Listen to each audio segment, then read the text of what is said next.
এখানে উপস্থিত আপনারা জানেন হোসেনদা আমাদের অত্যন্ত প্রিয়, অত্যন্ত সুবক্তা, মানব অধিকার কমিশনে দায়িত্বপূর্ণ দায়িত্ব নিয়ে কাজ করছে।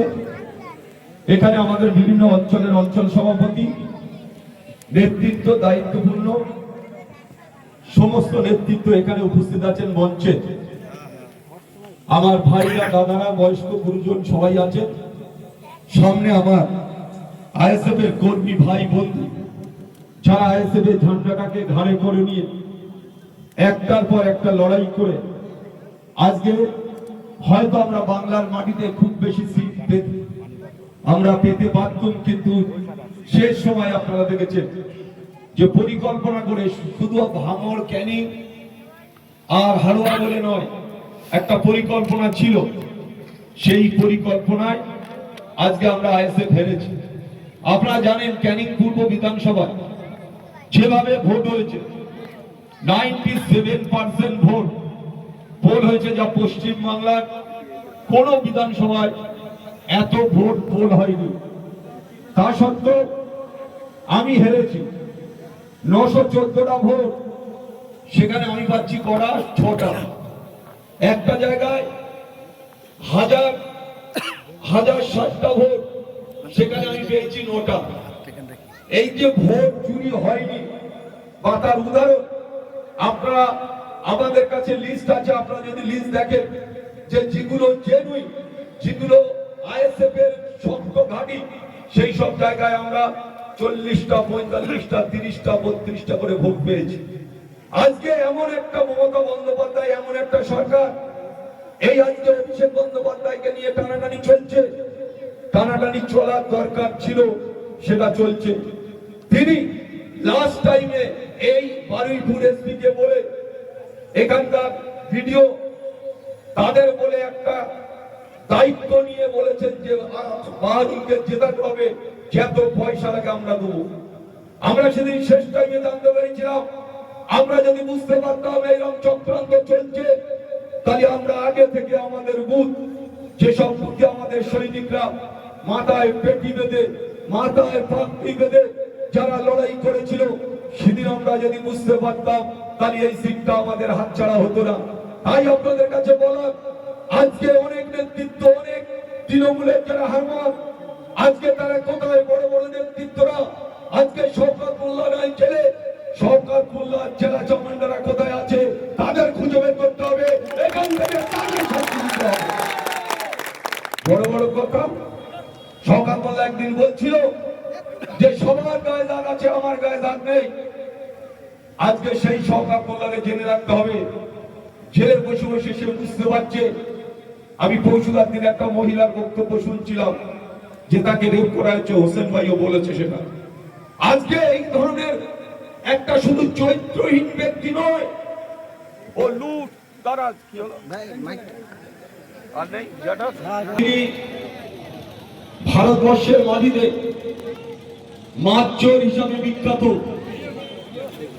গোটা বাংলায় নয়, এটা এই গানটা গোটা ভারতবর্ষে ছড়িয়ে গেছে। যে মাতচোর শওকত মোল্লা, সেটা গোটা ভারতবর্ষে চলে গেছে। কিন্তু একটা কথা তারা জেনে রাখা উচিত, তার মৌখালীতে আমরা আজকে মৌখালী হাই স্কুল মাঠে আমরা মিটিং করছি। আজকে তার বুকের উপরে আমরা মিটিংটা করছি।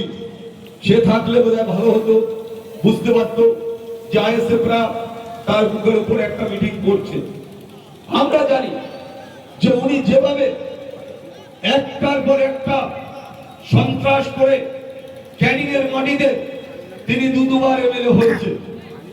আপনাদের মনে রাখতে হবে যে আজকে সে দুবার এখানকার তিনি জনপ্রতিনিধিত্ব দায়িত্ব পেয়েছেন, মানুষ তার হাতে তুলে দিয়েছে।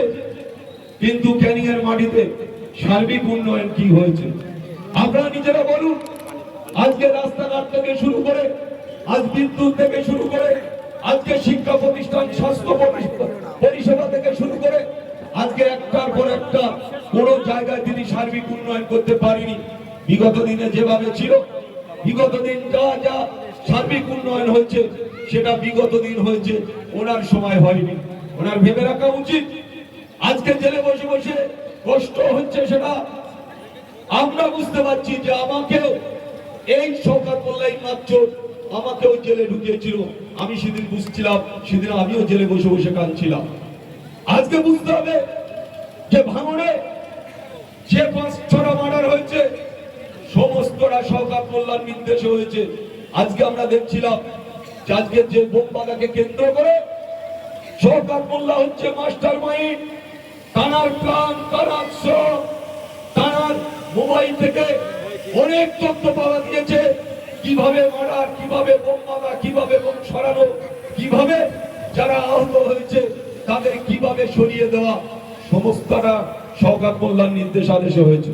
আমরা শুধু বলবো যে আজকে তিনি ভদ্রলোক নন, তিনি শুধু লোক করেননি, তার যদি খোঁজ নেওয়া হয় বোধহয় কয়েকটা বউ ওনার আছে, শুধু ওনার বড় বউ ছোট বউ নয়, কয়েকটা বউ ওনার আছে। এই অবদত্ত দুশ্চরিত্র এখনো মহিলারা তারা মুখে খুলে বলছে যে আমার সাথেও খারাপ ব্যবহার করেছে। আমরা নিজেরা জানি কোথায় কোথায় যেতেন ভদ্রলোক, কোথায় যেতেন, সল্টলেকে যেতেন, সোনারপুর, বারুইপুর, ক্যানিং, বাসন্তী, কলকাতায় কয়েকটা বাড়ি আছে, যাদবপুরে ওনার ভদ্রলোকের বাড়ি আছে।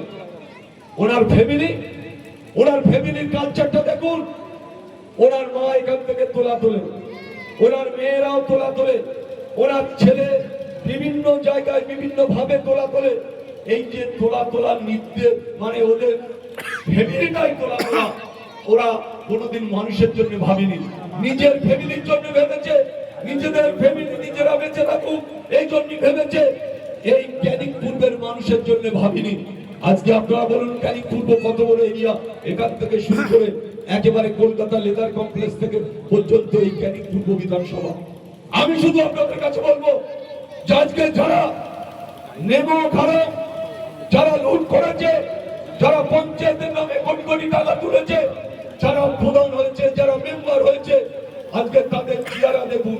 তারা বাসের বাড়িটা খেতে পায় না, তাদের 4তলা 3তলা বাড়ি, মজাক করা বাড়ি। আজকে এগুলো লজ্জা হওয়া দরকার। আজ যারা তৃণমূলে এই মমতা বন্দ্যোপাধ্যায় সরকারটা টোটাল সরকারি চোর। এই সরকার চোর শুধু নয়, নেতৃত্বরা, মন্ত্রীরা, আমলা পেলা, প্রধান থেকে শুরু করে মেম্বার থেকে শুরু করে সবাই চোর, সবাই চোর। আজ কেন ঢুকছে, আজ কেন পচাবিন নেতাদেরকে মারা হচ্ছে? মানুষের ক্ষোভ, মানুষের ক্ষোভের বহিঃপ্রকাশ হচ্ছে আজকে। তাই যে নেতা ধরা পড়ছে সেই নেতাকে বোম মারা মানে ডিম ছুড়ে মারা হচ্ছে। আমি দেখেছি যে আজকে সরকার মোল্লা তুমি যা করেছো, তুমি কি করনি, তুমি বড় বড় কথা বলতে থাকো। 100 কোটি টাকার কাজ ভাঙড়ে আমি করব। 100 কোটি কোথায় গেল বাবা? তুমি তো ছাড়ানোর জন্য 200 কোটি টাকা পুলিশকে দিচ্ছ, অন্য নেতৃত্বকে দিচ্ছ। তোমার টাকার বস্তা নিয়ে ছুটে বেড়াচ্ছে তোমার বউ, তোমার মেয়েরা, তোমার জামাইরা, তোমার ছেলেরা। আমি ইতিমধ্যে কাল একজন পুলিশের বড় কর্তার সাথে কথা হচ্ছিল যে 75 কোটি টাকা দিয়েছে, 100 কোটি টাকার কন্ট্রাক্ট। কোথায় টাকা? এখানকার গরিব মেহনতি মানুষ রক্ত চোষা টাকা, সেই টাকা বাবারে ছাড়ানোর জন্য মেয়ে গাড়ি ভর্তি করে নিয়ে যাচ্ছে। বউ নিজে। এখন সোনার দাম কত? আমার মনে হয় সঠিকভাবে তদন্ত হলে এই সরকার মোল্লার বাড়িতে 100 কেজি সোনা পাওয়া যাবে, কোটি কোটি টাকা পাওয়া যাবে, বস্তায় করে টাকা রাখা আছে আজকে। তাই আমরা বলতে চাই তদন্ত সঠিক এখনো হয়নি, আরো তদন্ত হওয়ার দরকার আছে। মার কাছে কি আছে, মেয়ের কাছে কি আছে, ছেলের কাছে কি আছে, ছেলের বোন কাছে কি আছে। আমি তো মনে করি যেই সরকার মোল্লা 100 কোটিরও বেশি টাকা, এই 100 কেজি সোনা এই সরকার মোল্লার বাড়িতে পাওয়া যাবে। আপনারা দেখছিলেন না সব্যসাচী দত্ত কতটা সোনা পাওয়া গেছে? 50 কেজি। 50 কেজি সব্যসাচী বাড়িতে সোনা পাওয়া গেছে।